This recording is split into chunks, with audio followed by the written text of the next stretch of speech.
You're listening to Manufactured with Kim van der Weert and Jessie Lee, a podcast about sustainability and the making of fashion. Join us every week in conversation with the people who manufacture what we wear.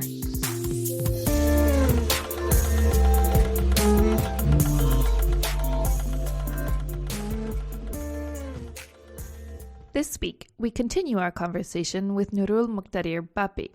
Bappy is from Bangladesh and has been working in the garment industry since 2011. Though he now works as head of operations for a sourcing office, he spent much of his career to date working for a manufacturer. Last week, we talked to Bappy about why he decided to enter the fashion industry, his time working for a manufacturer, and his feeling of being part of a sinking ship that he was powerless to save. This week, we turn to a question that in many ways is a subtle undercurrent running through many of our episodes. If life as a factory owner is so difficult, why do they remain in business? Why not quit? And why, when and if a factory manager does decide to quit, do we usually hear about them shutting down in the middle of the night, totally abandoning their workers? This leads me to share my own experience shutting down a garment factory and the challenges of trying to do this in a corrupt legal context. But not all hope is lost. There are certainly some factories out there who are thriving. Bappy shares his thoughts on what's different for those factories. The key ingredients we end up teasing out of those examples has to do with shared risk and how critical this is to changing the incentive structures that govern supply chain relationships and for nudging us towards partnership. If you are on Instagram, please follow us to help us grow the conversation at manufactured_podcast. Not much of an Instagram person? We feel you. We have a love-hate relationship with social media too. Sign up to our weekly newsletter instead on our website, www.manufacturedpodcast.com, to find out what we're reading, what we're thinking, and what we're wishing. If you'd like to support us financially, you can make a Patreon donation via our homepage. And finally, don't forget to leave us a rating on iTunes and hit subscribe.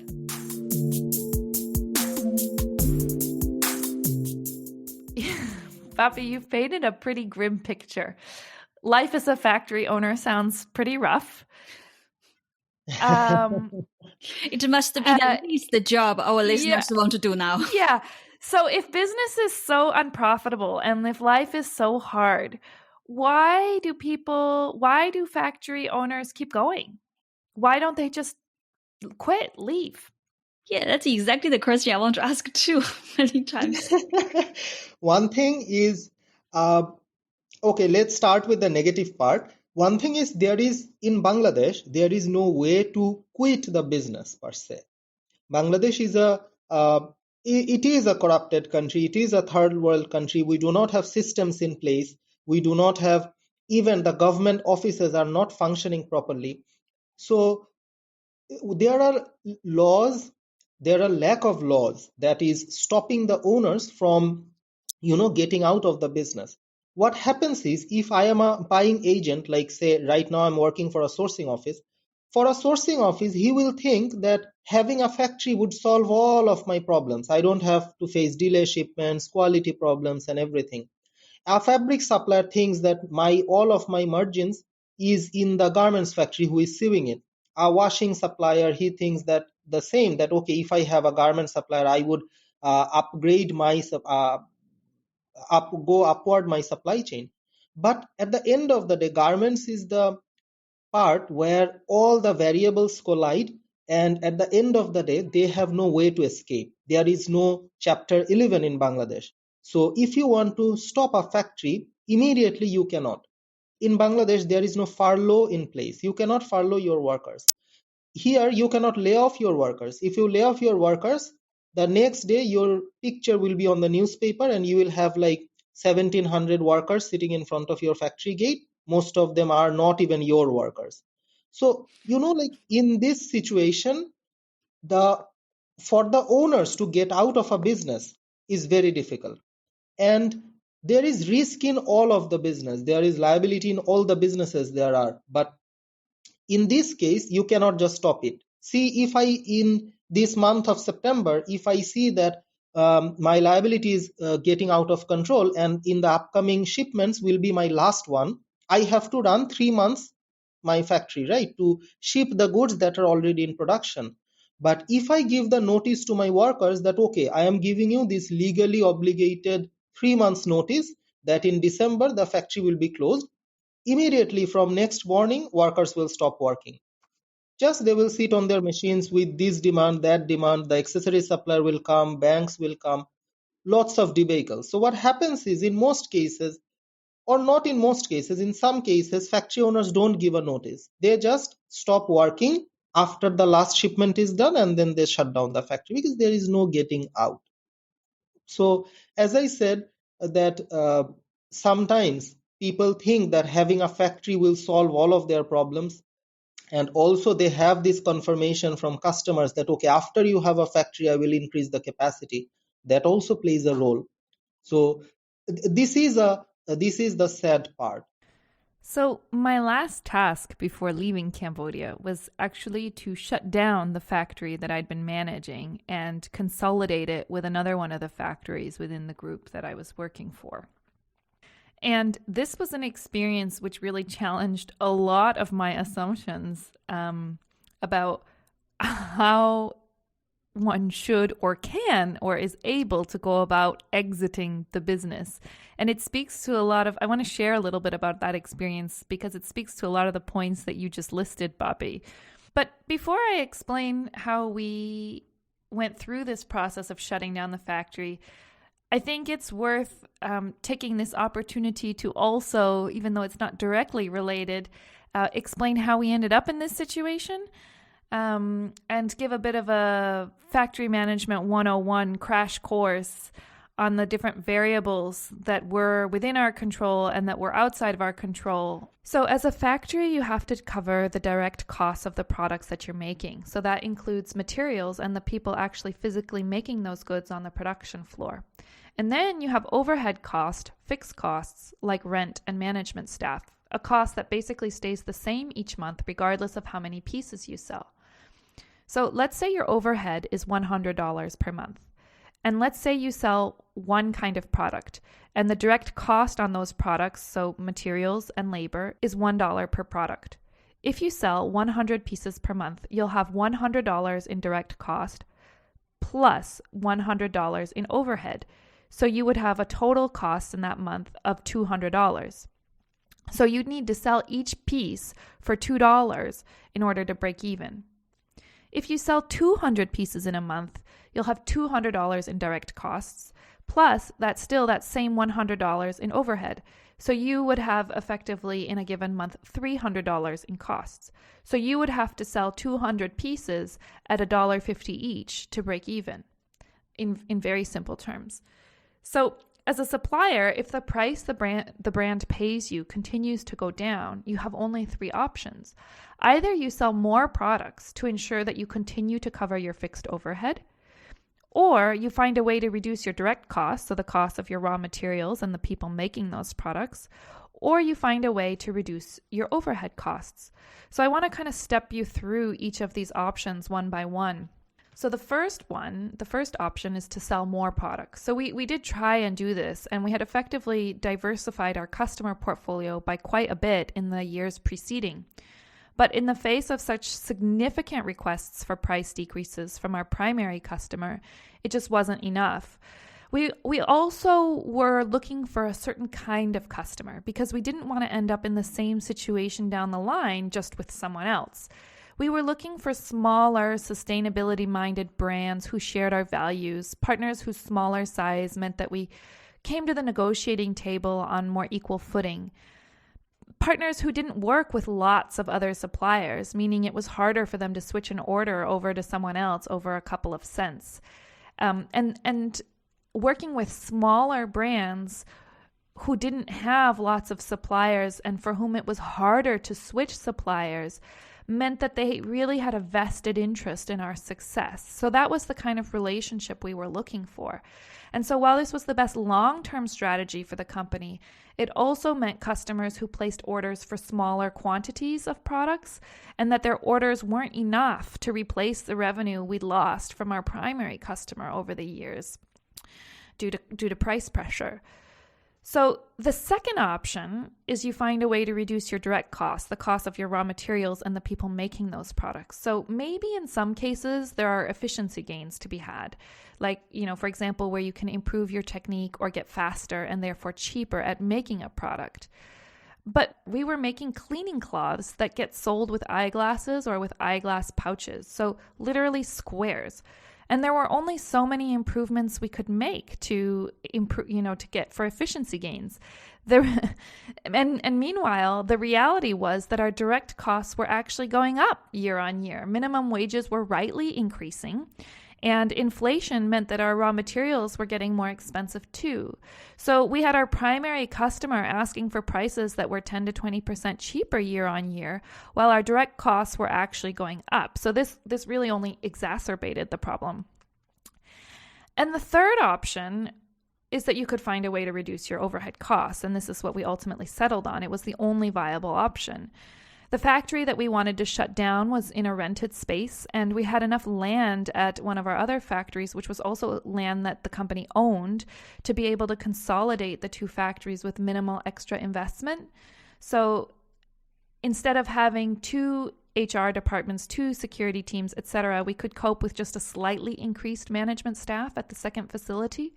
It was also operationally simpler to have everything under one roof.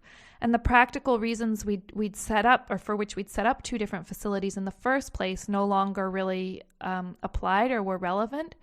So I want to reiterate, our decision to consolidate these two factories was made because it was the surest way of guaranteeing the livelihoods of the largest number of people over the long term in the face of this ongoing price pressure from some of our biggest customers. And had we done nothing, we would have continued to lose money in this one factory. And this ultimately would have jeopardized not only the jobs of the people who worked in the factory that I managed, but also those who worked in other factories.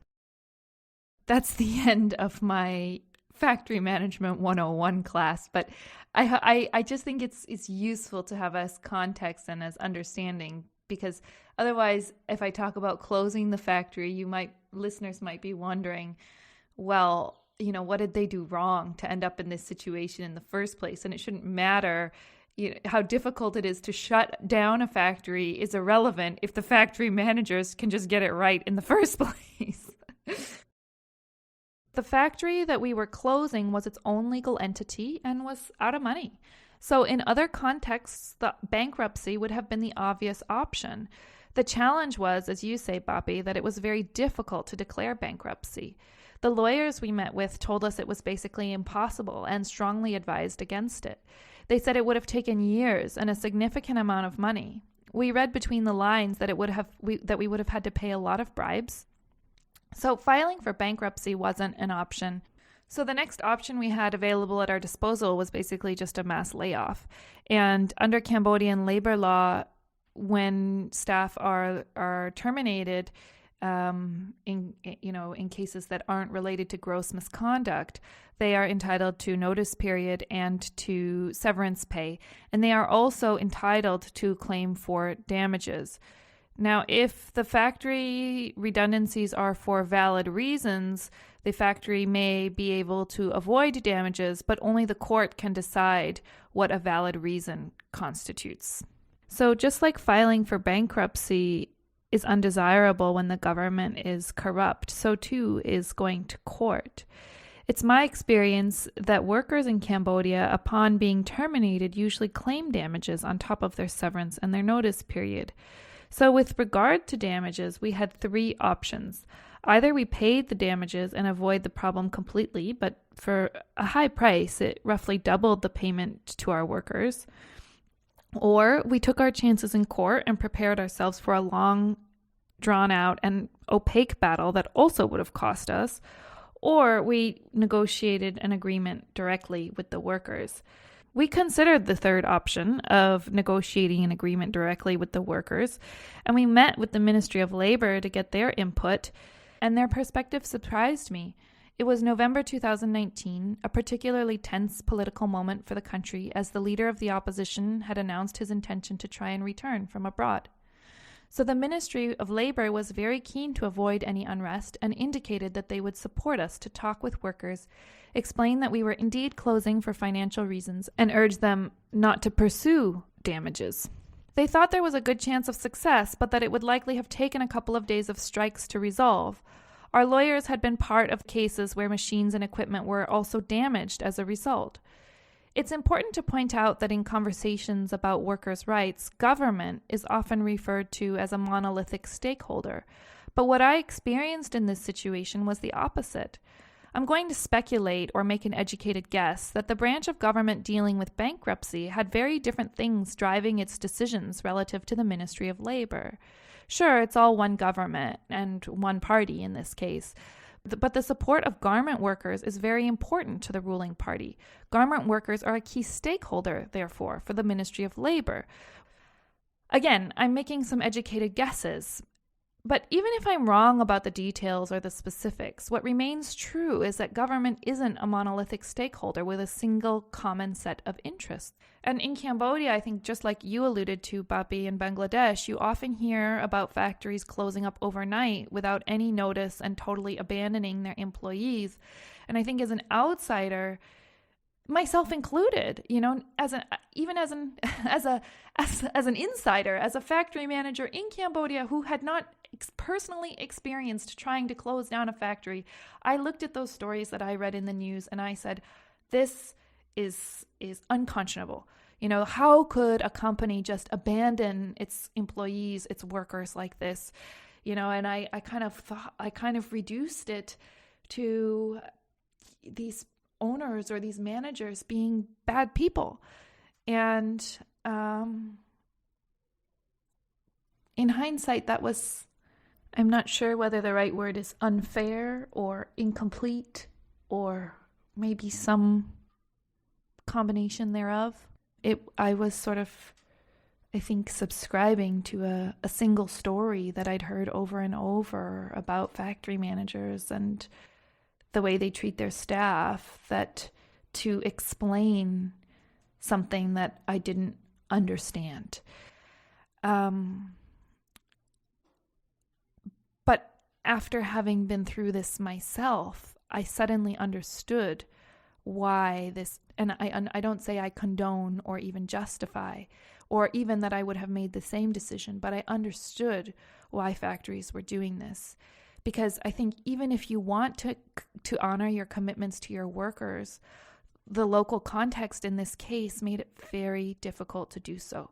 Your choice was either you pay out a lot of money or you abscond in the middle of the night. There's really there's no middle ground. And so in the end, and to the credit of the owner of the factory that I was managing, we decided to simply commit to paying the damages up front. And a lot of factories probably would not have been in the position to have made the choice financially that we were able to make.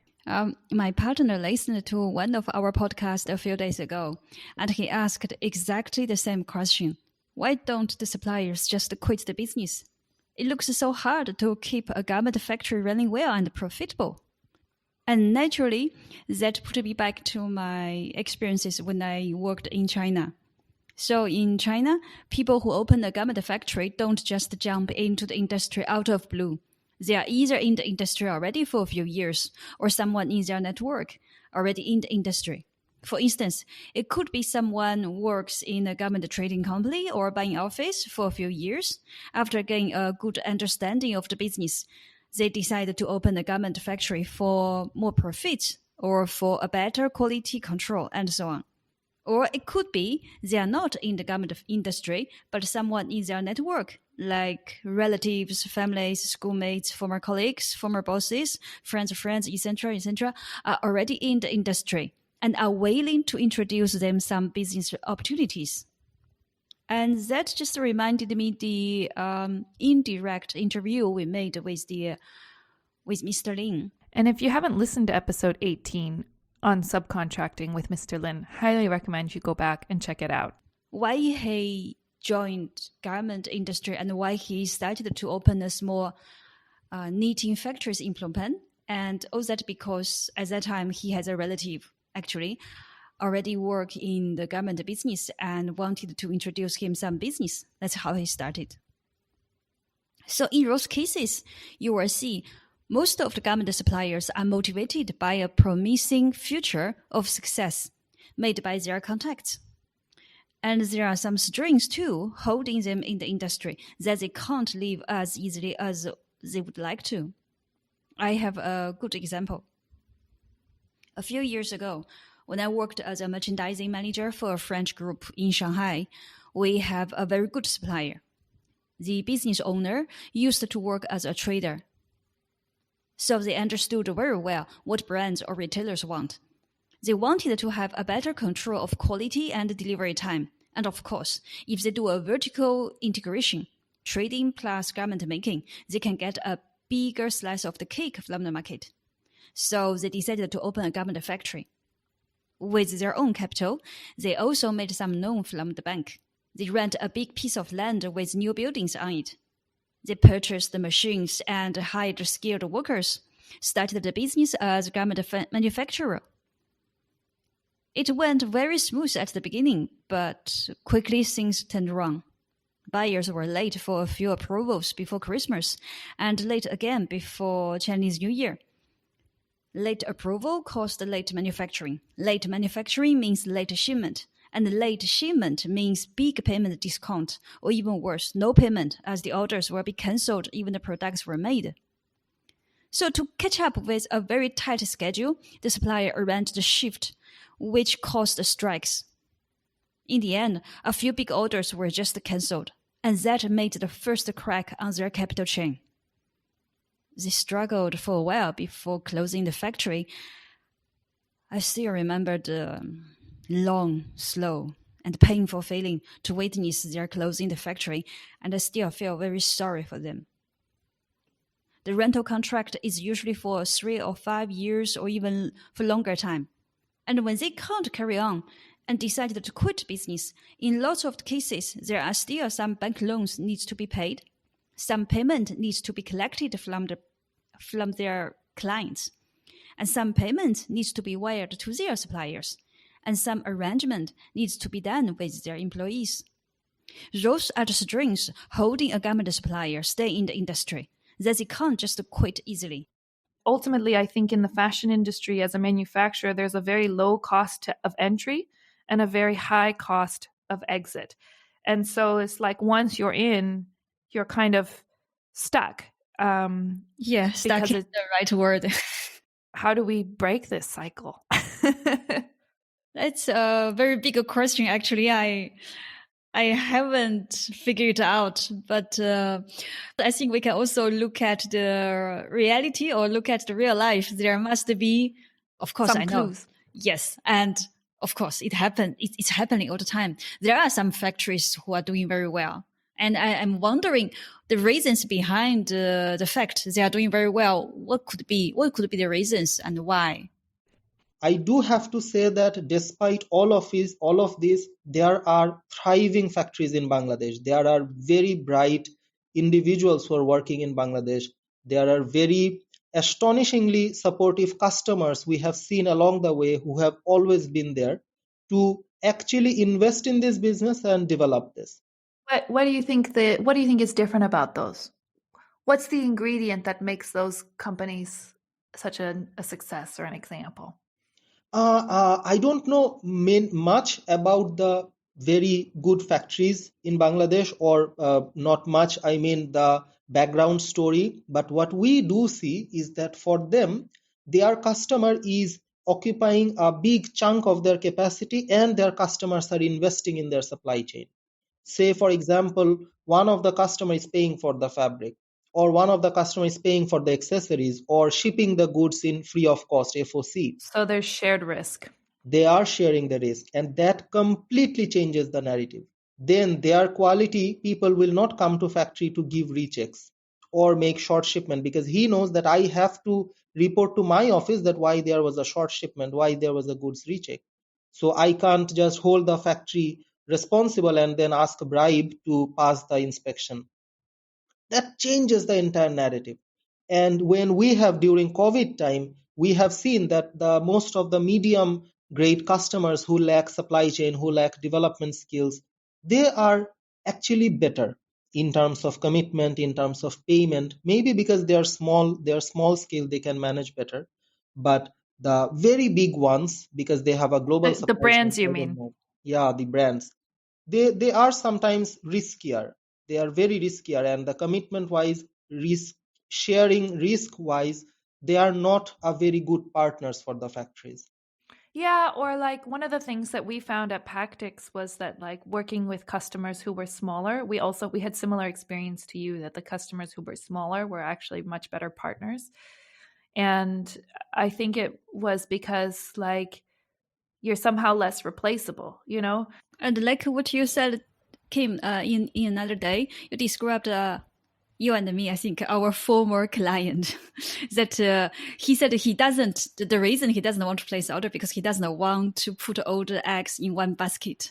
So it's like a default setting. And if you see your suppliers as risks, you will not buy the fabric, you will not share their financial pressure and so on. You just think how to prevent, how to keep my profit and how to prevent them. Losing them is like losing business. Then you naturally want to have lots of suppliers can switch in between.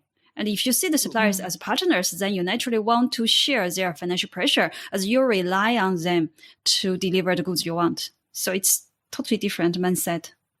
I found the little piece, Bappy, you described is also very interesting to point out. You said when the brand buy the fabric for the factory, then the quality team from the brand said, we are not just take a bribe or will not just give a rejection. They will do their job as what it meant to be done. And that's just so funny because, the switch happens. Checking the fabric in another situation, checking the fabric is your problem. I'm here to check your problem. It's my job. And then after the brand buy the fabric for the factory, the definition changed, the position changed. It becomes, it's my job to check my company's fabric. So it's so interesting. When you change the setting, the whole context changed, and then the whole story changed, and then everything different. And when I am spending $1 million to set up a green factory, why can't you spend $10,000 to buy me fabrics? Exactly. Yeah. This is the first time in COVID situation when we saw that workers and owners, after a long time, they actually came forward and named the brands who did not pay. This is the first time in Bangladesh's history, because normally we don't announce the names of the customers. But this time it was like, no, there is no difference. Let's fight together. So, on desperate times, there are some good things, good opportunities come as well. Well, Bappy, this was so interesting and I learned so much from you, and I'm so glad that you reached out and that we had a chance to have this conversation, and hopefully it's not the last. Yeah, hopefully exactly. one day we'll meet again. And thank you for sharing, because I know it's not easy. I know there are a lot of people who are very nervous and would not share as openly and as candidly as you did, so thank you. Thank you for listening to Manufactured. To learn more about our guests and the issues we've chatted about today, sign up for our weekly newsletter on our website, www.manufacturedpodcast.com, or find us on Instagram at manufactured_podcast. We'd also love to hear your stories and what you think. Collecting with listeners is the most rewarding part of what we do, so please don't be shy. To be the first to find out about new episodes, subscribe on Apple Podcasts or wherever you get your podcasts. We'd also love it if you left us a review. Leaving a review helps other people find our show.